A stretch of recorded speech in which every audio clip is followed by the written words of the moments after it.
පාන් වලින් හදාගන්න පුළුවන් රසම රසයි ස්නැක් එකක් තමයි අද අරගෙන වෙලා තියෙන්නේ. ඉතින් මේක හරිම රසයි. ඒ වගේම හිතුණු ගමන් ඔයාලට හදාගන්න පුළුවන් ඉක්මනින්ම. ගෙදර තේ වෙලාවට ලොකු පොඩි කවුරුත් ආස වෙන විදිහේ කෑමක්. ඉතින් අපි ඉක්මනින්ම යමු වීඩියෝ එකට.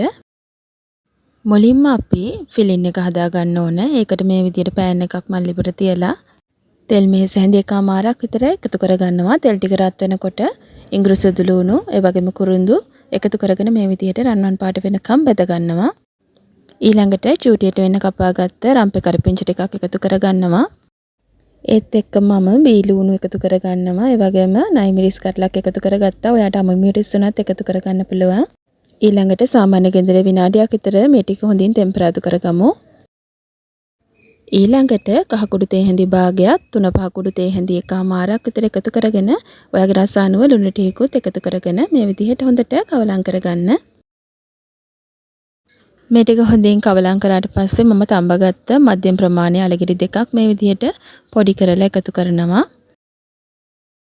තඹපු අල එකතු කරාට පස්සේ අපේ ටෙම්පරාදු මිශ්‍රණයත් එක්ක අල ටික හොඳට මේ විදිහට කවලම් කරගන්න. අල ටික මේ විදිහට හොඳට ලොකු කෑලි නැතුව පොඩි කරන්න ඕන. මොකද අපි පාන් පෙත්තට තියලා මේක නවන්න ඕන නිසා. ඊළඟට මම කෑලි මිරිස් තේ හැන්දක් ඒ වගේම ගම් මිරිස් කුඩු ටිකක් මේ විදිහට දාලා ඒකත් හොඳට ආයමත් කවලම් කරගන්නවා. දැන් අපි අල මිශ්‍රණය හදලා ඉවරයි. ඊළඟට අපි යමු අපේ පාන් එක හදන්න. මේ තියෙන්නේ පැකට් කරපු පෙති පාන් එකක්. ඉතින් රෝලින් පින් එකෙන් ඔයාලට පේනවා ඇති මේ විදිහට හොඳටම තුනි කරන්න ඕන. පාන් පෙත්ත හොඳටම තුනි වුණාට පස්සේ ඔයාලට පේනවා ඇති මෙන්න මේ විදිහට කැඩෙන්නේ නැහැ නැමුවට හොඳට අපිට ෆිලින් එක දාලා නමා ගන්න පුළුවන් විදිහට හැදිලා තියෙන්නේ. ඉතින් ඒ නිසා හොඳින් තුනි කරගන්න ඕන පාන් පෙත්ත. ඊළඟට පාන් වල වාටි ටික මේ විදිහට කපා ගමු.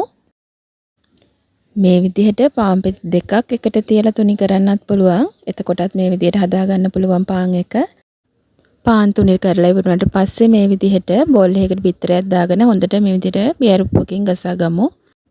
ඔයාට මේක බිත්තර පාවිච්චි කරන්න නැතුව මේ ස්ක්‍රීන් එකේ පේන විදිහට පාන් පිටි වතුර කවලම් කරලා ටිකක් උකු බැටර් එකක් හදා ගන්න පුළුවන්. ඔයා ළඟ තියෙනවා නම් කෝන් ෆ්ලවර් ටිකකුත් එකතු කරගෙන මේ බැටර් එක හදා ගන්න. ඒ වගේම මේක පෙරා ගන්නත් ඕන. ඉතින් වෙජිටේරියන් කෙනෙකුට වුණත් ඒ විදිහට හදලා ගන්න පුළුවන් බිත්තර පාවිච්චි කරන්න නැතුව. ඊළඟට බිත්තරේට ලුණු කුඩු ටිකකුත් එකතු කරගෙන මේ විදිහට කවලම් කරගත්තා. ඔන්න දැන් අපි පාන් පෙත්තට ෆිලින් එක තියාගමු. ගොඩාක් ෆිලින් එක තියන්න එපා. පාන් පෙත්ත නමන්න අමාරු වෙනවා එතකොට. ඊළඟට පාන් පෙත්තේ මේ විදිහට බිත්තර සාරු ටිකක් ගා ගන්නවා. මොකද පාන් පෙත්ත එතකොට හොඳට ඇලවිලා හිටිනවා. ඔයාට පාන් පිටි බැටර් එකනොත් මේ විදිහටම කරන්න පුළුවන්.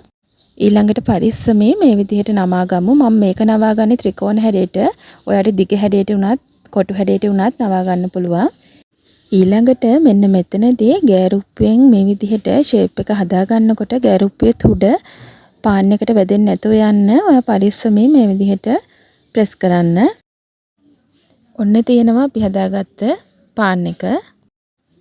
මේ දැන් නවන්න යන්නේ දිගටි හැඩයට වට මේ විදිහට උනත් ත්‍රිකෝණ හැඩයට උනත් නවා ගන්න පුළුවන්. ඔයා කැමති හැඩයකට මේ විදිහට ඒකෙත් ගෑරුප්පුවෙන් ෂේප් එක හදාගමු. ඉතින් වීඩියෝ එක අතරතුර channel එක subscribe කරන්න කියලාත් මම ආදරයෙන් මතක් කරනවා. ඔන්න ඊළඟට අපි බිත්තර සාරු වල මේ පාන් ටික දවට ගන්න ඕන. ඊළඟට මේ විදිහට බිත්තර සාරු වල දවට ගත්ත අපේ පාන් එක බිස්කට් කුඩු වලත් අපි මේ විදිහට දවට ගමු. ඉතින් මම අර කලින් කිව්වා වගේ පාන් පිටි බැටර් එකේ මේ විදිහට දවටගෙන පාන් කුඩු වල තවර ගන්න පුළුවන් කිසිම ප්‍රශ්නයක් නැහැ. ඊළඟට මම මේ විදිහට තෙල් ටිකක් එකතු කරගෙන අපි හදාගත්ත පාන් සෑන්ඩ්විච් ටික බෙද ගන්න තමයි යන්නේ. තෙල් ටික හොඳට රත් වෙනකන් ඉඳලා අපි හදාගත්ත පාන් මේ විදිහට දාලා බෙදගමු. මේ විදිහට දෙපැත්ත මාරු කරගනිමින් අපි මේක රන්වන් පාට වෙනකම් බෙදගමු. ඉතින් මේ විදිහට මේ පාන් රෙසිපි එක හදාගන්න ඇත්තටම ගොඩක්ම ලේසි. ගොඩක් අඩු කාලයක් තමයි මේක හදාගන්නත් යන්නේ. ඉතින් ඔයාලා අනිවාර්යයෙන්ම හදලා බලන්න. ඔයාලා මේ විදිහටම හදන්න පොඩ්ඩක්වත් වර්ධින්නේ නැහැ. මේ තියෙන්නේ බෙදුනට පස්සේ ඔයාලට පේනවා ඇති හරිම ලස්සනයි. ඉතින් ඔයත් පවුලයත් එක්ක මේ රෙසිපි එක try කරලා බලන්න. ඒ වගේම channel එක subscribe කරන්න කියලා ආදරෙන් මතක් කරනවා. හැමෝටම බොහොම ස්තුතියි.